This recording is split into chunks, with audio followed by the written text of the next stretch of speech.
Welcome to Prajagalam. నేను మీ దండుపాటి కోటేశ్వరరావు. మనం చాలా ఇంటర్వ్యూలో చూస్తున్నాం, శాంతి, డిస్కోర్స్ శాంతి చాలా అంటే చాలా చూస్తున్నాం. పెద్ద పెద్ద ఛానల్ అని చెప్పుకున్న వాళ్ళు ఏం అడగాలో తెలియక ఇవి చెప్పింది నమ్ముతున్నారు. నేను వారి దగ్గర మా real star doctor Raghumudri real star Srihari గారి దగ్గర 1993లో వర్క్ చేయడం జరిగింది. ఎందుకు చెప్తున్నామంటే, ఆయన కొరకు తప్పుగా చెప్తే చాలామంది అభిమానులు ఫోన్ చేసి, ఏందన్నా అప్పుడు మీరు పనిచేసారు కదా, ఎందుకు నిజమేనా, ఆమె చెప్పిందని నిజమేనా, ఆమె చెప్పిన ప్రతి మాట అబద్ధం, ఇది వాస్తవం కావంటే నేనే ఆమెతో మాట్లాడతా. ఎందుకంటే 1993లో అప్పటికి మ్యారేజ్ కాలేదు ఆమెకి. ఇది మీకు కనీసం ఒక half an hour 1 hour story పడుతుంది, కావాలంటే 2 పార్ట్లుగా వేద్దాం. కానీ ఆమె చెప్పినవన్నీ అబద్ధాలని చెప్పడానికి నా దగ్గర సాక్ష్యాలు అంటే మేమే సాక్ష్యం. భాస్కర్ అన్న మేకప్ మెను, ఆనంద్ అసిస్టెంటు, మేము, మాతో పాటు వచ్చిన వాళ్ళు, వెళ్ళిన వాళ్ళు, నారాయణ అన్న అందరూ ఉన్నారు. వాళ్ళ కుటుంబ సభ్యులు ఎవరైతే శ్రీహరి గారి కుటుంబ సభ్యులు ఉన్నారో, శ్రీనన్న కానీ, శ్రీధర్ అన్న కానీ, లేదా అమ్మ నాన్న వెళ్ళిపోయిండు. కానీ ఈమె చెప్పినవి 1995 ఫిబ్రవరి 25 అనుకుంటా మ్యారేజ్ అయింది. అంతకు ముందు మా దగ్గరికి మేము పనిచేసినప్పుడు వచ్చి, కోటి అది కావాలా, కోటి ఇది కావాలా, బిర్యానీ తింటావా, అది తింటావా, ఫేషియల్ చేసి అది అంతా, అంటే మేము ఎక్కడ చెడ్డగా చెప్తామని చెప్పి మాకు చాలా దగ్గరగా చేసుకునేది ఆమె. అబ్బా చాలా మంచిదే మా మేడం అనుకునేవాళ్ళం. ఆమెకి ఎయిర్పోర్ట్ డ్రాప్ చేసిన, స్టేషన్ డ్రాప్ చేసిన, అప్పట్లో అంటే 93లో 500 అంటే ఎంత, 500 రూపాయలు మా జోబులో పెడుతుండే. అట్లాంటి ఆమె ఈరోజు మాకేం లేదు, గతి లేదు, ఇబ్బంది పడుతున్నాము, వాళ్ళ కుటుంబం అంతా తాగుబోతుల కుటుంబం, ఇష్టం వచ్చినట్టు మాట్లాడుతున్నారు. అవన్నీ మనం ఛానల్లో పే చేయొచ్చు, కానీ మనకేంటంటే మనకి ప్లే చేసినప్పుడు ఏమవుతుందంటే కొంచెం కాపీరైట్ పడుతుంది. కానీ లేకుంటే ఆమె చెప్పిన ప్రతి మాట అబద్ధం అని చెప్పడానికి మా దగ్గర సాక్ష్యాలు ఉన్నాయి.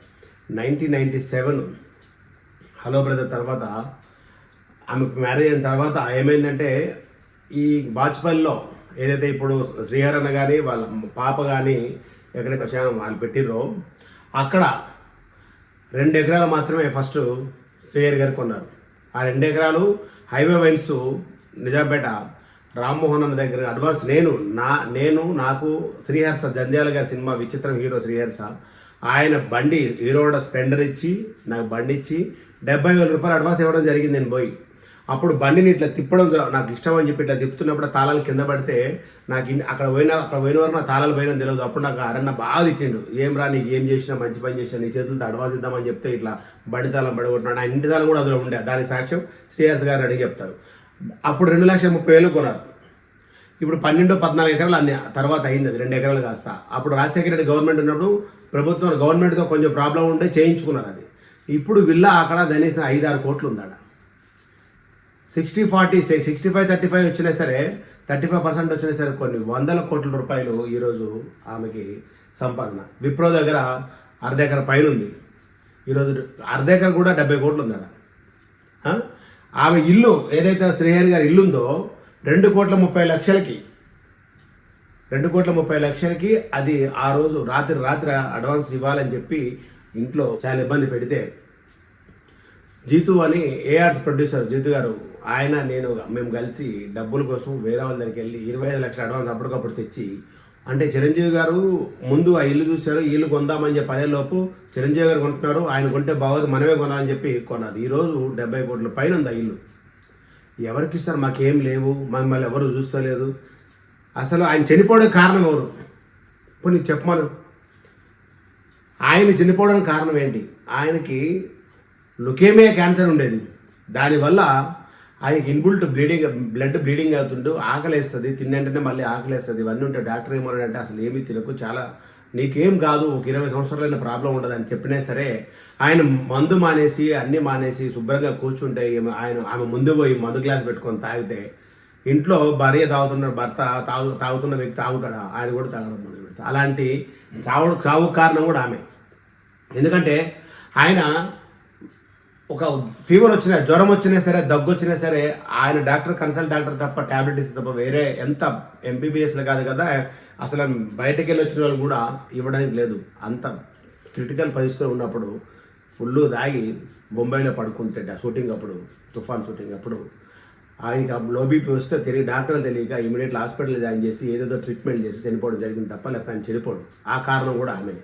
ఈరోజు నాకేం లేదు అంటే మీకేం లేకపోతే మీకు ఎవరో అడిగారమ్మా ఏమున్నాయి ఏం లేవు ఏంది అని.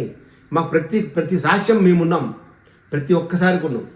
ఎంతమంది మొక్కలు కదా. భాస్కర్ అడగండి, భాస్కర్ మాకంటే ముందు 5 ఏళ్ళ నుంచి ఆయన దగ్గరే ఉన్నాడు. భాస్కర్ అడగండి చెప్తాడు. మేకప్ మ్యాన్ భాస్కర్ ఉన్నాడు, ఇప్పుడు ఆ కృష్ణానగర్లోనే షాప్ పెట్టుకున్నాడు. ఆయన అన్నీ చెప్తారు కదా. పోనీ వాళ్ళ శ్రీహరి గారి ఫ్యామిలీ మాకెందుకులే, ఎందుకు తలకాయ నొప్పి, ఆయనే పోయింది పాపము, మళ్ళీ ఆ కుటుంబ సభ్యులు మా పిల్లలే కదా, మళ్ళీ వాళ్ళెందుకు రోడ్డు మీద ఉండాలని చెప్పి వాళ్ళు సైలెంట్గా ఉంటున్నారు. కానీ మాకు చాలామంది ఫోన్లు చేస్తున్నారు, నువ్వు అప్పుడు పనిచేసినా కదా ఏమైందని. ఇప్పటికైనా ఈ చెప్పడాలు మానుకోండి. మీకు ఆస్తులు లేవంటే అసలు మీకు ఒక విషయం తెలుసా, కూలీ సినిమా అప్పుడు షూటింగ్ జరుగుతున్నప్పుడు ముందు రోజు ఐటీ రైడ్స్ అయినాయి శ్రీహరి గారి ఇంట్లో. ఆయనకి తెలియని ఆస్తులు బయటపడ్డాయి ఐటీ రైడ్స్లో. బంగారం కానీ వీళ్ళ తమ్ముళ్ళు వీళ్ళ చెల్లెళ్ళు వాళ్ళ పేరు మీద డాక్యుమెంట్లు అన్నీ చూసి అని షాక్ అయ్యాడు.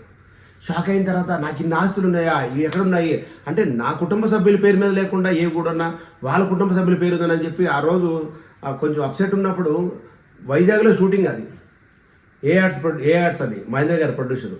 వైజాగ్లో షూటింగ్ అయితే నాకు ఈ ఏరియాలో ఉంటే ఆయన నేనేమే చేయగలుగుతాడు ఈ కోపంలో అని చెప్పి చెన్నై మార్చింది డైరెక్టర్ ఎవరనుకున్న విజయ్ గారు, ఫైట్ మాస్టర్ విజయ్ గారు. అప్పటికప్పుడు చెన్నైకి ఎందుకు షిఫ్ట్ చేశారు అడగండి. చెన్నైకి షిఫ్ట్ చేసి ఆ 2 రోజులు 3 రోజులు చెన్నైలో ఉంచి 5 రోజులు షూటింగ్ చేసి అక్కడ ఆయన మొత్తం అన్నీ మర్చిపోయే విధంగా చేసి మళ్ళీ హైదరాబాద్ వచ్చారన్నమాట. అంటే అంత ఇబ్బందులకు గురి చేసింది శ్రీహరి గారిని. పోనీ ఒకటి కాదు 2 కాదు, ప్రతి విషయానికి అనుమానం అంటే ఎలా, శాంతి నాట్యకళ ఉండేది ఇక్కడ శ్రీహరి కాలంలో. అక్కడ కారు ఇట్లా ముంగడ ఆపితే చాలు, అది ఎక్కడో 3rd ఫ్లోర్లో ఉంటే ఇక్కడ ఎందుకు ఆపినారా, అమ్మాయిని చూస్తారని చెప్పి రాత్రి ఇంట్లో కొట్లాట పెట్టుకున్నది. అసలు ఆయన అలాంటి వ్యక్తే కాదు. ఇండస్ట్రీలో నేను ఎంతోమందిని చూశాను. నేను ఇప్పుడు వెంకటేష్, నాగార్జున, చిరంజీవి, బాలకృష్ణ, ఇప్పుడు రాఘవేంద్ర గారు అందరి డైరెక్షన్లోనే శ్రేయ గారు పనిచేశారు.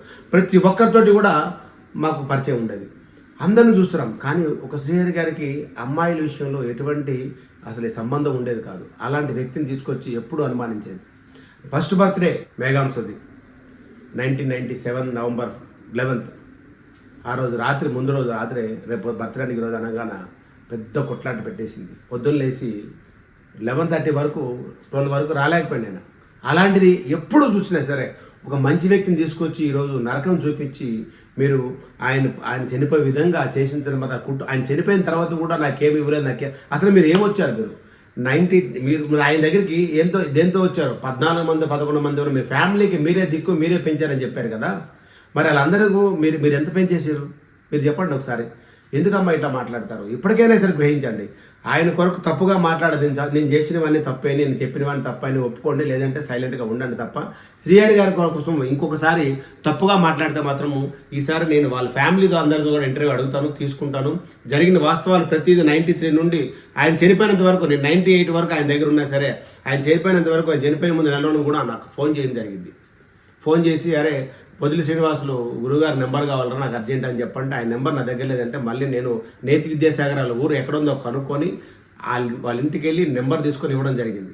అలా అంటే ఎప్పటికి కూడా నాకు ఫోన్ చేస్తుండే, ఏంద్రా నేను వైసీపీలోకి వెళ్తున్నానంటే వైసీపీలోకి వెళ్తే నేను రాను సార్, మేమైతే నాకు నాకు నచ్చదు అని చెప్పడం జరిగింది ఆ రోజు. ఎందుకురా అంటే లేదంటే మళ్ళీ 3 నెలల తర్వాత లేదురా కాంగ్రెస్లో ఉంటాను, కాంగ్రెస్ టికెట్ అడిగిందని చెప్పిండు అనమాట. కాంగ్రెస్లో ఉండండి కానీ బైఫర్కేషన్ అయింది, మీరు ఇప్పుడు గెలవకపోవచ్చు, కూకట్పల్లి టికెట్ ఇచ్చినా సరే కానీ ట్రై చేద్దామని చెప్పాను జరిగింది. ఇలాంటివి ఎన్ని ఉన్నాయి ఆయనతో మాకు సంబంధాలు. అలాంటిది ఉన్న ఆయన పేరు, ఆయన ప్రఖ్యాతలు, ఆయనకున్న అసలు ఇమేజ్ని అంతా డామేజ్ చేసి కుటుంబ సభ్యులు బయటకు రారు. ఆ కుటుంబ సభ్యులు ఎందుకు ఈరోజు మీకు ఏం తక్కువని చెప్పండి? ఎక్కడ ఆస్తులు లేవు. చెన్నైలో నాకు తెలిసి ఒక 400 ఎకరాలు కొన్నారని చెప్పన్నారు. ఏది మరి ఆస్తులన్నీ ఎక్కడ ఉన్నాయి? అంతెందుకు మాకు చెన్నై కొరకు మాకెందుకు? మీకున్న ఇల్లు కానీ, విప్రో దగ్గర ల్యాండ్ కానీ, లేకుంటే బాచిపల్లిలో ఉన్న ఇవి కానీ, లేకపోతే దుర్గాంకలో అపార్ట్మెంట్ కానీ, ఇవన్నీ ఎక్కడి నుండి వచ్చాయి? ఈరోజు ఆస్తులు ఎంత? అవి 100 కోట్ల ఆస్తులు. అది ఏం చేసుకుంటారు? ఇప్పటికైనా మీరు జాగ్రత్తగా, ఎందుకంటే మీ మీద ఇంకా చాలా చెప్పొచ్చు. మేము ఎవరైనా ఇంటర్వ్యూ రమ్మండి, నేను మాట్లాడతాను, ఏమేమి చేయలేదో చెప్తాను నేను. దయచేసి గమనించు మా శాంతి మేడం గారు, మీకు దయచేసి మిమ్మల్ని విన్నవించుకుంటున్నాను. వాళ్ళ కుటుంబం కొరకు కాదు, శ్రీహరి గారి కోసం కూడా మీరు ఎక్కడ తప్పుగా మాట్లాడినా సరే మీరు ఖండిస్తాము.